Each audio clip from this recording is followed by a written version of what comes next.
La producción de Otra Mañana se comunica con el nuevo Motorola Razr 50 Ultra. Hello, Moto. El domingo pasado los uruguayos volvimos a cumplir con el rito de votar, acto que le fue birlado a la sociedad desde el 27 de junio de 1973 y que luego de un largo periodo que incluyó secuestros, torturas y desapariciones fue recompuesto en 1984. Esas elecciones estuvieron precedidas de intensas negociaciones e intercambios y de un evento singular del que se acaban de cumplir 41 años. El acto del Obelisco, inmortalizado luego con el título Un río de libertad. Las peripecias de ese acto y cómo se concretó está narrado con detalle en el libro Acto del Obelisco 1983, Aquel río de libertad, de la periodista María Noel Domínguez. El prólogo del libro nos ubica en tiempo y espacio, y una frase lo resume. El país estaba en camino hacia la recuperación de su democracia y el acto del Obelisco había sido un hito crucial en ese viaje. Y páginas adentro señala que para lograr aquello, los convocantes expresaron un nivel de unidad nunca antes alcanzado. ¿Cómo se gestó este acto? ¿Por qué la dictadura lo permitió? ¿Y fue el knockout al régimen? Hoy, en Otra Mañana, ponemos el viernes en el aire con María Noel Domínguez. Libertad, libertad, sin ir a libertad. María Noel, ¿cómo estás? Buenos días, gracias por acompañarnos. No, por favor, gracias a vos por invitarme.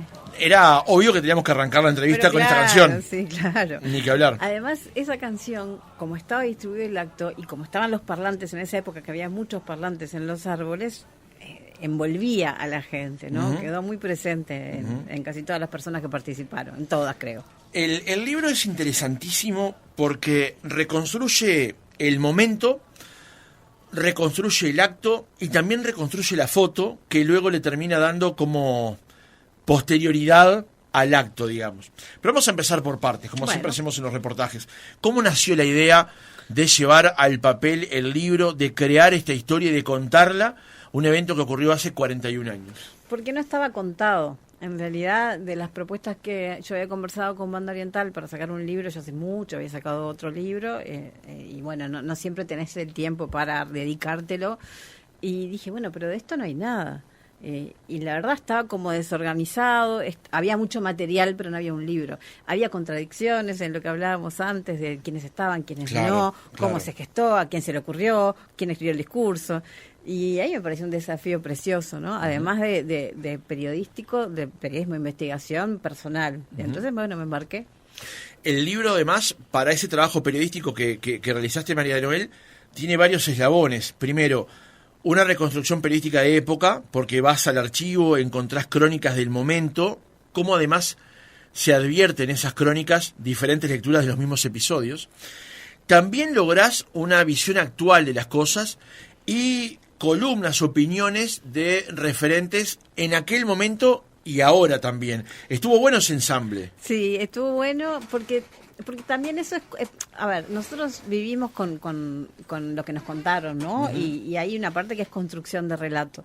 Entonces cada uno tiene su acto, o estuvo en su acto, o lo vivió, más allá de que hay unanimidad, de que fue el acto más grande de la historia del Uruguay, que hoy preguntabas, ¿frenó la dictadura? Yo creo que sí, que la dictadura no se pudo levantar de ese golpe y de ver toda esa gente y de ver lo que significó el acto, pero me parecía que también sumar esas opiniones y escuchar esas voces era como el mismo acto, pero de otro lado, ¿no? Uh-huh. Y me gustó mucho. Ahora voy a dar un salto hacia el final, te lo comentaba antes de salir al aire. Cuando hablamos generalmente del regreso de Wilson y el vapor de la carrera tenía una capacidad determinada. No recuerdo ahora efectivamente cuánta gente venía en él. Juan Martín Posán nos lo ha dicho más de una vez, pero uno empieza luego a escuchar el relato de la historia y en aquel buque venían 5.000 personas. Y era imposible. Y mucha gente que se dice, yo estuve en el estrado del acto del Río de Libertad, y resulta que no era así. Vos en el libro al final pasás lista exactamente, y no solamente una lista con los nombres y el apellido, sino con un contexto de cada persona, ¿no? Sí, de por qué estaban ahí, ¿no? Por qué habían sido elegidas para estar ahí. Lo que pasa es que había varias listas, en realidad, entonces me costó un trabajo, pero también un desafío, ¿no? De ordenar eso también. Y lo hice, primero, chequeando todas las listas que había. Hay unas listas en la prensa que eran previas. O sea, decían, bueno, van a estar estas personas, y publicaron eso como... No estoy juzgando, quiero decir que en el día que salieran estos los que iban a estar, después cambió. Después la lista de la DINARP, que publicó posterior, diciendo, bueno, estos son los que estaban, tampoco. Entonces, lo que hice fue, con las personas que me junté, que son casi todas las personas vivas que estaban en el estrado, les iba preguntando, además tenían todas fotos y me recibían con mucho material. Y entonces, bueno, acá al lado mío estaba acá estaba y acá estaba y por la Unión Cívica, la Unión Cívica tenía muchos representantes, igual que el PDC, porque eran dos partidos con mucho peso, además de que no estaban proscriptos. Entonces me iban contando, y ahí empecé a depurar, y después fui a buscar con ellos mismos y con toda la generosidad que tuvieron las personas que conversaron conmigo, bueno, quiénes eran, ¿no? Porque capaz que hay gente, por ejemplo, representando a la industria, hay gente representando a los sindicatos, entonces, bueno, quiénes eran y qué hacían y por qué los habían elegido en ese momento para estar ahí, porque quizás en ese momento político eran relevantes, pero luego terminó y pasaron, o se dedicaron a otra cosa, o simplemente se fueron. María Noel, la salida a la democracia o el fin de la dictadura tiene varios mojones. Probablemente el primero de ellos empieza a escribir en 1980. Tal vez ubicás ahí, o como en esa larga cadena de episodios, el 80 como el comienzo del fin. Sí, el 80 como el comienzo, primero para la propia, para parte de la propia dictadura, ¿no? Para los militares también empezaron, bueno, esto no es lo que estábamos hablando. El 82, en las internas donde no salió victorioso ninguno de los representantes impulsados por el gobierno, otro golpe. Y de ahí en más, lo que hizo la interpartidaria, también con los sindicatos y los sectores económicos, fue empezar a hacer un calendario de movilizaciones y una dinámica de juntarse todo el tiempo, ¿no? Había reuniones, pero proactivas. Bueno, ¿qué hacemos ahora? ¿Qué hacemos ahora? Entonces, en el año hubo un cronograma de salidas a la calle con prudencia y con miedo, como fue el acto del 1 de mayo previo, como fue el acto de los estudiantes de la primaria de los estudiantes, y bueno, y después salió desde esa manera de conversar, como una lluvia de ideas, la idea desde Jorge Valle, decir, ¿y si hacemos un acto? Y bueno, y ahí se empezó a gestar el acto del obelisco. Vamos a profundizar sobre eso, pero hablamos del plebiscito del 80. Vos en el libro mencionás con mucha claridad que si bien no estaba prohibida la posibilidad de que el no hiciera publicidad, prácticamente no la había, y toda la actividad se resumía en actividades, la mayor cantidad de ellas, a la sordina, digamos, ¿no? Esta era la campaña que utilizaba el régimen. Con esta publicidad se presentaba en los medios de comunicación. Sí, por mi país, sí, por Uruguay, sí, por el progreso. El sí obtuvo el 42,51% de los votos válidos, mientras que el no alcanzó el 56,83%. En ese momento, y en función de la reconstrucción que tú lograste hacer, ¿quienes promovían el no esperaban ganar efectivamente? Yo creo que sí, sabiendo que una gran mayoría que respaldaba el no estaba, ¿no? Entre los exiliados, los proscriptos y los presos, había un núcleo ahí de base que no estaba, pero creo que sí, que no. A ver, según cómo veo esa parte de la historia, había como dos maneras de negociar el fin de la dictadura. Había una que tenía un montón de reuniones que iban y venían, ¿no? Que incluso paralelo a esas movilizaciones, y después hubo siempre gente en la calle, que obviamente del 73 al 80 era mucho más, era dificilísimo, digamos, en el 80 también, pero ya en el 82, no sé, no te acordás, pero se repartían boletos. Fue justo en el año en que te sí. Está, por eso no te acordás, pero como que había más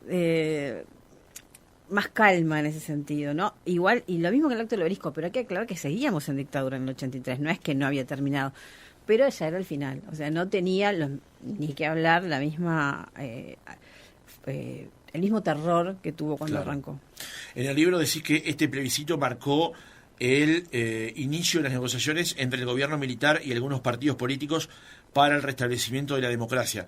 ¿Por eso crees efectivamente que aquí fue el comienzo del fin, digamos? Sí, lo que fue mucho más largo de lo que esperaban. O sea, bueno, y no sé, los tiempos, había por un lado mucha ansiedad y de hecho pasó así porque hay, incluso en las elecciones, no sé si se acuerdan, que sobre todo el Partido Nacional quería negociar más, o sea, quería negociar que volviera Wilson, básicamente que Wilson pudiera ser candidato porque tenían la confianza, la certeza de que si Wilson volvía y no estaba proscripto era el próximo presidente, ¿no? Entonces también hay una política desde ese lado que se resolvía desde ese lado, ¿no? De hecho, toda esta historia termina después en el pacto del Club Naval y con lo que termina ocurriendo con Wilson Ferreira proscripto y con la visión de que tienen los que negociaron desde el Partido Colorado y los que no estaban desde el Partido Nacional de cómo fueron las cosas, ¿no? Claro. Eso también es relato y bueno, y la visión de ver el mundo, pero si decían, bueno, si esperábamos un poco más, igual caía la dictadura y Wilson podía volver, bueno, no sabemos, es como, bueno, sí y sí, pero... De hecho hay un debate histórico en Canal 12, en el programa en vivo y en directo de Never Araujo, donde se lee una carta por parte de Alain Berbaz que es respondida por Sanguinetti hablando de los pactos, ¿no? El pacto Medina-Sanguinetti o el pacto Wilson con Medina, ¿no? Por eso, eso mismo, decían, bueno, esperamos y gana Wilson, entonces siempre quedó ahí sobrevolando que Sanguinetti se apuró también, no sé, pero no lo sabremos. Lo que sí era claro que la gente que salió en noviembre a la calle en el acto del Obelisco era para ponerle fin a la dictadura y era mucha. Claro. María Noel, ¿dónde nació esta idea y de parte de quién nació la idea de hacer el acto ese día, a esa hora, en ese lugar? Desde la idea del acto es de Jorge Valle, fue el que dijo vamos a hacer un acto, y si hacemos un acto, ¿no? Y funcionaba lo que era la interpartidaria, donde eran como reuniones muy periódicas, ¿no? A veces en la casa de Sanguinetti, en la casa de Pibel, o sea, se hacía. Y cuando estuvieron de acuerdo, empezaron con una comisión, la comisión de organización, a ver cómo se hacía el acto, cómo se escribía el discurso, quién lo iba a decir, todo ese tipo de detalles con representantes de cada uno de los sectores. ¿Por qué el régimen autorizó este acto? Porque el régimen venía autorizando actos. Lo que no pensó, eso sí creo que no lo pensó, era que iba a ser tan masivo. El acto de los estudiantes de la primera fue previo, el 1 de mayo fue previo. En el libro están los detalles de los permisos que había que llenar para hacer el acto, que hay un jefe de policía que era el que les decía, che, miren que esto va a ser grande. También la dictadura tenía problemas internos, ¿no? O sea, había varios que decían, bueno, ya está, vamos, no, y había otros que no. Entonces, en esa, creo que por ese lado es que empezaron a aflojar ese tipo de cosas. Había muchas condiciones para hacer el acto, muchas, igual que para los estudiantes que eso me recordaba Mardones o el chileno Rodríguez, que son los que hicieron que estuvieron los dos actos, que no los dejaban pasar por Boulevard, que no podían pisar las flores, o sea, todo eso estaba escrito, firmado y era un compromiso. Y sí tenía el movimiento sindical mucha experiencia en que no pasara nada, ¿no? En cumplir con todo lo que habían quedado, que eso también le dio garantía a que el acto no tuviera, en el momento del acto del Obelisco, ningún tipo de que no se saliera del lugar. Después hubo un grupo que siguió hacia el centro y ahí hubo un poquito más de tensiones, que tampoco pasó nada grave, pero había más militares, digamos, como en esa tensión que se vivía, que si le hablabas mal a uno se pudría todo, ¿no? Claro. Con respecto a eso que mencionabas, el libro señala que en cuanto a las manifestaciones populares, el acto convocado por el Plenario Intersindical de Trabajadores en la Explanada Legislativo el 1 de mayo de ese año marcó el inicio, seguido por la Semana de la Primavera, organizada por la Asociación Social y Cultural de Estudiantes de la Enseñanza Pública, que culminó el 25 de septiembre con una marcha por las avenidas 18 de Julio y Boulevard Artigas. Te referías justamente a esa apertura, llamémosle, que se daba en esas fechas. Y además tenían un cronograma. Decía, vamos a hacer el acto del 1 de mayo. ¿Cómo no fue? Bueno, bien, no pasó nada. Vamos a hacer otro. Iban también subiendo el riesgo de lo que estaban planteando, ¿no? Y estaba previsto que ese año, que todo el 84 iba a ser un año, el 83 iba a ser un año de salir a la calle también. Doy un paso para atrás porque un mensaje de un oyente del 202 me preguntaba, si bien estamos haciendo así una serie de consideraciones políticas, ¿qué impacto tuvo también en el fin del régimen el quiebre de la tablita? Bueno, que la gente que respaldaba el régimen por una decisión económica, por el bolsillo, como pasó en Chile, por ejemplo, y no lo pudo sostener, o sea, que le bajó adhesiones, o sea, sumó. Lo que yo creo que es una suma de todo, o sea, como creo que el acto es una suma y que queda, o sea, una suma de voluntades, de decisiones internas, externas, estaban cayendo las dictaduras también alrededor, ¿no? Argentina. Exactamente, ya venía la mano de dejar de tener los regímenes militares, más allá de los tiempos que demoraron algunos u otros, todo sumaba. Entonces el respaldo que había del inicio de la dictadura, de decir, nosotros venimos a ordenar, nosotros venimos a mejorar, que hay uruguayos que de buena fe y con sus valores entendían que eso estaba en su momento bien. O sea, lo vemos ahora en perspectiva, pero en ese momento era un descontrol el Uruguay. Y no digo quién es responsable o no, digo que era un descontrol y eso le pasaba a mis padres, o sea, vivían que es gente muy apolítica, y vivías nervioso y había atentados al costado tuyo. Nosotros vivíamos muy cerca de la casa del hermano, de casa de Álvarez, donde se hizo el atentado al hermano.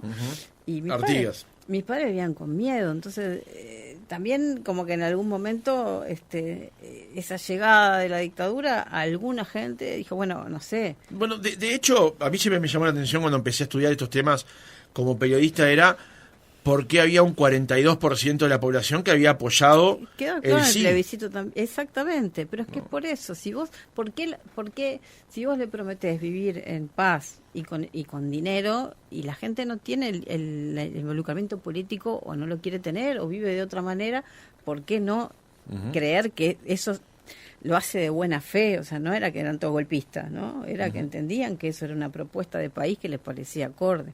Ahora sería mucho más difícil hacerlo de esta manera. Visto con los ojos del hoy es imposible de entender, claro. Pero eso es el error que cometemos generalmente cuando observamos episodios del pasado. Pasarlo por el crisol de hoy, ¿no? Imagínate a alguien en el interior que no sé, ¿por qué no? ¿Por qué no si le dicen vas a vivir tranquilo y con dinero? Y si no sabe lo que está pasando, y si no conoce, y si no tiene la información suficiente, además la información obviamente estaba, había censura por todos lados, no era que se pudiera hablar libremente de la cantidad de presos y lo que pasaba en las cárceles, más allá de que siempre hubo un movimiento político defendiendo y tratando de liberar a los presos, o sea, pero también estaba en el exterior. ¿Por qué se tendrían que enterar que estaban pidiendo la libertad de los presos en el exterior? Claro. Mariana, volvamos al episodio del acto, a esta idea que surge de parte de Jorge Valle, la casa de Pibel Devoto. ¿Cómo fueron los pasos para organizarlos? Esto lo narrás también en el libro. No. ¿Cómo fueron las instancias para darle orden a esta idea? No en detalle, porque en realidad yo de la comisión de organización hablé con menos gente que los que estaban en el estrado. Lo que sí sé, y está en el libro, que como todo lo que sé traté de poner en el libro, es que dijeron, bueno, que el tema de cómo se escribe el discurso, que también tenía que ver, que le dijeron que lo escribiera Gonzalo Aguirre, y con Tarigo, y después Tarigo en realidad solo hizo algunas correcciones, ¿no? Y que el discurso, cuando lo escribió Gonzalo Aguirre, ya sabía todas las personas que participaban y lo que había que decir para esas personas. ¿A qué voy? Que el movimiento sindical y político que salía a la calle tenía un discurso muchísimo más radical que el que se dio en el acto del Obelisco, y al revés. Las organizaciones políticas y los empresarios quizás tenían un discurso muchísimo más leve de lo que entonces el discurso realmente fue consensual, pero ya del espíritu, no es que se cambió y que fue y vino, y que no, lo escribió desde ese lugar, que para mí eso tiene muchísimo valor también en el pensamiento de lo que fue Gonzalo Aguirre para que eso terminara funcionando. Claro. Lo que sí está narrado en el libro es la forma en la que, como mencionabas recién, se termina de generar la proclama. La escribe Gonzalo Aguirre, hay unas correcciones de Tarigo, pero es muy interesante lo que marca Pibel cuando dice que las suturas prácticamente no se notan. Había ese grado de consenso, efectivamente, porque se introducen a lo que estaba redactado por Gonzalo Aguirre 5 párrafos de Tarigo, y Pibel dice, bueno, acá no se nota la diferencia. No. Y es más, ese original está en la Biblioteca Nacional porque Gonzalo Aguirre lo donó. Antes lo había mostrado en un programa de Agenda Confidencial en el 2. Sí, y en otros programas, pero después me acuerdo de ese, por favor. No, pero en el último fue el que dijo, bueno, y ahora voy a llevar esto a la Biblioteca Nacional. ¿Qué te deja haber releído, porque está en el libro además esa proclama, cuando lo ves con los ojos de Lo que hoy? pasa es que yo la tengo presente la proclama porque varias veces para otras cosas, como está en YouTube, tengo el escuchado, ¿no? Tengo la imagen muy presente. No porque estuviera ahí, pero porque me quedó. Y eso me parece que es un Uruguay tan bueno, tan noble, tan envidiable, ¿no? Yo trabajo mucho con argentinos y siempre dicen, no, porque ustedes los uruguayos, sobre todo en política, ¿no? Y nada, les sorprende, hicieron el proceso electoral con nosotros, siempre les sorprende. Pero ese Uruguay era todavía mejor que el de ahora. Básicamente porque todos iban para el mismo lugar. Claro. Otro tema, otro aspecto central del acto es la elección de Alberto Candó para leer la proclama, y también lo que pasó con él después de leer la proclama. ¿Cómo mencionás, cómo sobrevolás esto en el libro? Porque Candó, a mí me parece que hay tres cosas que quedaron en los uruguayos que estuvieron o que lo vivieron de cerca o que lo vieron de afuera el acto. La foto, o sea, la foto de Pepe Plá, el discurso de Candó y el Río de Libertad como claim, como consigna, ¿no? Como esto es lo que pasó. Son tres puntos que yo creo que reflejan el acto y que la gente lo tiene todo en la cabeza, ¿no? Si le decís Río de Libertad, la foto y Candó. Y la elección de Candó fue casi unánime, porque al principio habían propuesto representantes por partido, entonces quedaba un discurso cortado, claro. Y bueno, había que discutir cada nombre, entonces enseguida dijeron, va a ser medio complicado, más allá de que fue era un régimen similar a lo que tuvieron los locutores, que entraban 2 locutores, había 10 locutores, entraban 2, salían, entraban 2, leían los saludos. Les recomiendo que lean eso porque hay una mención que hace Cristina Morán que es interesantísima, ¿no? Sí, entonces cuando dijeron Candó fue unánime, era la solución que estaban buscando. Y él lo hizo, o sea, no había otro. Ya no te imaginás el acto sin esa voz, ¿no? Y sin esa impronta. Y lo que pasó es que él era actor, de la Comedia Nacional. Pidieron que se suspendiera la obra, dijeron que no, la Intendencia en ese momento dijo que no. Entonces hizo un dispositivo para que él llegara en hora. Y después en varias entrevistas que él dio le decían, pero ¿por qué fuiste? ¿No? O sea, porque yo no citaba a Margarita allí, porque no voy, o sea, no se hace una obra salvo que estés muerto, una cosa así, ¿no? Entonces fue y la hizo. Y después a él le generó, lo acompañaron después a la salida, porque también en ese momento, en ese final de la dictadura, incluso en la época de transición y ya en el gobierno de Sanguinetti, quedaban resabios, ¿no? De alguno que te miraba y que no sabías qué era, claro. Y que decía, che, no, ya ese es un tira, yo eso sí me lo acuerdo, que decía, y que estaban por la esquina y que estaban en las marchas. Bueno, eso también pasaba cuando Candó se iba del teatro. Entonces claro. Le dijeron, bueno, te vamos a acompañar. Y dijo, no, me voy con mi esposa. La frase fue, que era de Margarita Xirgu, al teatro solo se falta con la papeleta de defunción.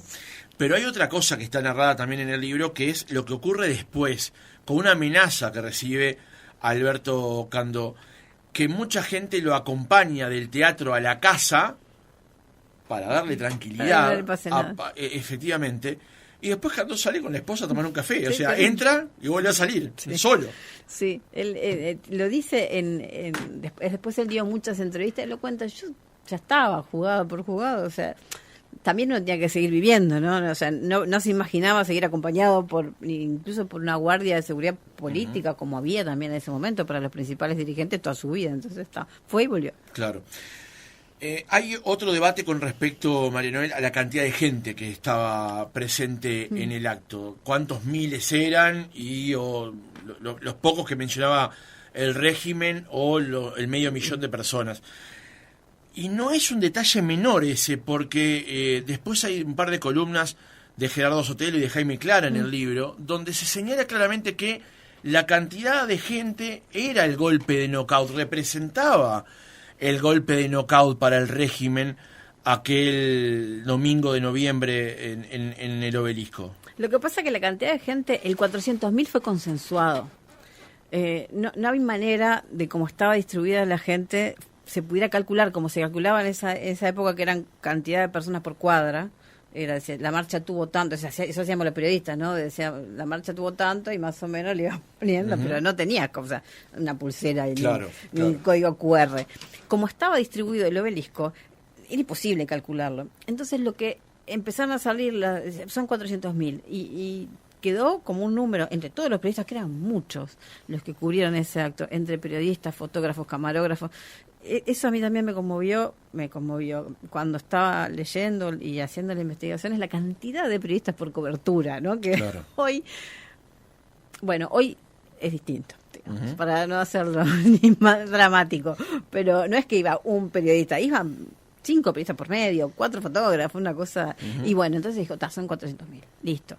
Ese número, lo que hizo la dictadura el otro día en su mensaje fue decir, bueno, eran 400.000, un cambalache puso esa palabra tratando de generar desprecio por la cantidad, por lo variopinto de la gente que estaba en el estrado, y dijo, había otros 400.000 que se quedaron en sus casas, como diciendo, o sea, no es tanto porque Claro. había gente, y ahí ya ese argumento no tenía No tenía peso, ¿no? No tenía peso. Eso, y ya, lamentablemente nos estamos quedando sin tiempo, pero ahí es otro capítulo que es la respuesta del régimen al Tristísima. acto. En una página del libro se señala parte del discurso de Gregorio Álvarez, que recordemos, para los jóvenes como yo, que el discurso fue leído, la DINARP obligó a los canales, a las radios, a emitirlo al día siguiente en las radios y a la noche en los canales de televisión. Y no era una sugerencia, era una orden. Sí. Parte del discurso o de la presentación que hizo Gregorio Álvarez sobre el acto, dijo: un palco de autoridades políticas como vidriera irrespetuosa de los cambalaches. Si uno de los postulados del acto fue la defensa de la democracia, no se puede entender que en el estrado hayan estado presentes quienes por su ideología han sido y son sus más recalcitrantes enemigos. Es incomprensible que se trate de reivindicar desde el estrado y en la proclama a los dirigentes marxistas que accionaron como grupo subversivo, infiltraron los centros de enseñanza, subvirtieron todas las formas de la actividad nacional e intimidaron a la población por la violencia y el miedo. ¿Qué significó esa respuesta, esta respuesta baladí de parte del régimen a un acto con las dimensiones que él finalmente tuvo? Bueno, también hay una cosa, que a ese acto fueron personas que era la primera vez que fueron a un acto, que eran apolíticas, pero que entendían que tenían que ir a ese lugar, o sea, no venían de militancia sindical, muchas personas con la claridad, personas como decimos, de a pie, que les llegó ese acto como nunca otro. Y tenían temor, y las familias tenían temor, no todo el mundo, o sea, insisto que todavía había dictadura. Entonces, todo lo que hizo la DINARP, incluso poner la lista de las personas, generó un poquito de inquietud, no fue gratis. O sea, dijeron, bueno, esto no terminó, no, que el sistema de represión y de inteligencia, que era, bueno, no te acordaste, pero inteligencia de enlace que tenía la dictadura, como que seguía funcionando ahí, pero no mucho más, porque igual la gente había salido. O sea, eso no se podía debatir de ninguna manera, pero un poquito de incertidumbre y alguna gente realmente se puso nerviosa con eso, sí. Hay una cosa más que contás en el libro, que es cómo la gente respondió al mensaje de Álvarez y cómo eso los políticos lo escucharon donde estaban reunidos, abriendo una ventana. Sí. Narranos algo de ese episodio. No, lo que hubo que hacer el lazo, que era en esa época también cómo se respondía. Lo que hay que entender era que era casi natural, porque no había una convocatoria por redes que te dijera hoy a las 8 caceroleo. Empezaba a hablar y salían las cacerolas, ¿no? Que realmente protestaban con... O sea, me cuesta visualizarlo con desorganización. Y lo mismo fue el acto. O sea, no había que te decían en la prensa. No. El acto fue volantes, que era en esa época lo que se ponía, Claro. y boca a boca. Pero no había avisos, ni había una convocatoria por Facebook, ni Instagram, o sea, todo eso con el boca a boca, ¿no? Entonces lo que espontáneamente surgió fue un cacerolazo.